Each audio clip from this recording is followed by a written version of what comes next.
देखिए भाई, एक बात से तो मेरी आप लोग सभी लोग सहमत होंगे ही होंगे, वो ये कि अगर कोई प्रॉपर्टी हम या आप ओन करते हैं या कोई वस्तु ओन करते हैं तो उसे मेंटेन करने में कुछ ना कुछ खर्च होती ही होती है। और जहाँ तक बात रही बैंकों की, तो बैंक तो भैया हमें लूटने में कोई एक कसर नहीं छोड़ती है। बैंक जितनी भी सर्विसेज हमें प्रोवाइड करती है उन सभी सर्विसेज का कुछ ना कुछ चार्ज हमसे लेते ही रहती है।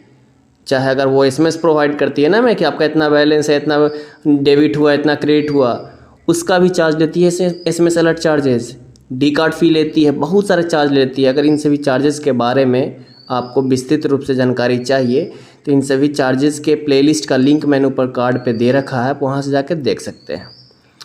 परंतु इस वीडियो में हम लोग एक ऐसे टॉपिक जिसका नाम है क्यूएबी बैलेंस, इस टॉपिक के बारे में बात करने वाले हैं कि आखिरकार ये क्यूएबी बैलेंस होता क्या है और इस बैलेंस को एक्सीड करने पे बैंक जो चार्जेस लेती है वो क्या होता है, और इससे जुड़ी सारी जानकारी आपको इस वीडियो में मिलने वाली है। तो बने रहिए हमारे साथ। और अभी तक आपने हमारे चैनल को सब्सक्राइब नहीं किया तो हमारे चैनल को सब्सक्राइब करके बेल बटन जरूर प्रेस कर ले, ताकि आपको इसी प्रकार की सारी इंपॉर्टेंट वीडियोज़ की नोटिफिकेशन मिलते रहे ऑन टाइम। एक बात जो कि आप लोगों में से कई लोगों को शायद पता हो, वो ये कि अगर आपके पास सेविंग अकाउंट हो या फिर करेंट अकाउंट हो तो आपको अपने अकाउंट में एक मिनिमम बैलेंस मेंटेन करना होता है। अब सवाल तो उठता है भाई कि कितना मेंटेन करना होता है, तो ये बहुत सारी चीज़ों पे डिपेंड करता है। सबसे पहले तो अलग अलग बैंकों का अलग अलग लिमिट है। एसबीआई का कुछ और है, पंजाब नेशनल बैंक का कुछ और है, बैंक ऑफ बड़ौदा का कुछ और लिमिट है।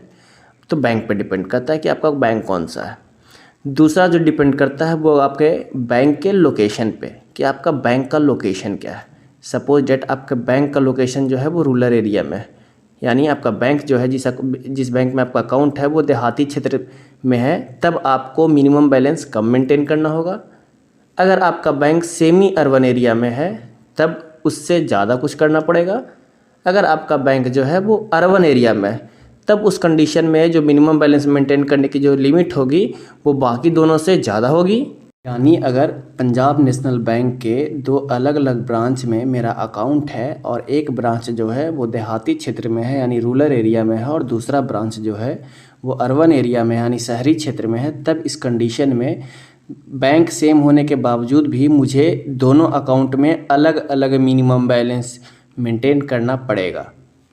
और ऐसा बिल्कुल भी नहीं है कि ये मिनिमम बैलेंस जो है हम लोगों को डेली बेसिस पे मेंटेन करना होता है। ये अलग अलग बैंकों के द्वारा अलग अलग टर्म फिक्स किया जाता है। कुछ बैंक जो है मंथली बेसिस पे ये मिनिमम बैलेंस मेंटेन खोजते हैं, कुछ क्वार्टरली, कुछ हाफ ईयरली, तो कुछ एनुअली भी। पर हम लोग इस वीडियो में क्वार्टरली के बारे में समझने वाले हैं। क्वार्टरली कहने का मतलब कि हर एक 3 महीने में एक फिक्स्ड अमाउंट ऑफ मनी जो है वो आपके अकाउंट में होना चाहिए। अगर नहीं होता है तब उस कंडीशन में बैंक आप पे पेनाल्टी लगाती है, आपसे कुछ चार्जेस वसूलती है, जिसे कि क्यूएबी चार्जेस बोलते हैं, यानी क्वार्टरली एवरेज बैलेंस चार्जेस भी बोला जाता है। चलिए इसको समझते हैं एग्जांपल के माध्यम से। सपोज डैट मेरे बैंक का जो क्यूएबी है वो 10,000 यानी 10,000 ऑन एन एवरेज मुझे डेली मेंटेन करने हैं। अब इसका मतलब क्या होता है समझिएगा, मैं पहले बोल दे रहा हूँ on an average. Suppose date 1 तारीख को इस क्वार्टर में लेते हैं, जनवरी से लेकर मार्च का क्वार्टर ले लेते हैं, इसमें 90 दिन होते हैं। तो 1 जनवरी को मेरे अकाउंट में 10,000 थे, और 2 जनवरी को 8,000, 3 जनवरी को 9,000, ऐसे करके कभी मैंने डाले कभी निकाले, इस तरीके से अलग अलग दिनों का अलग अलग बैलेंस था अकाउंट में 90 दिनों तक।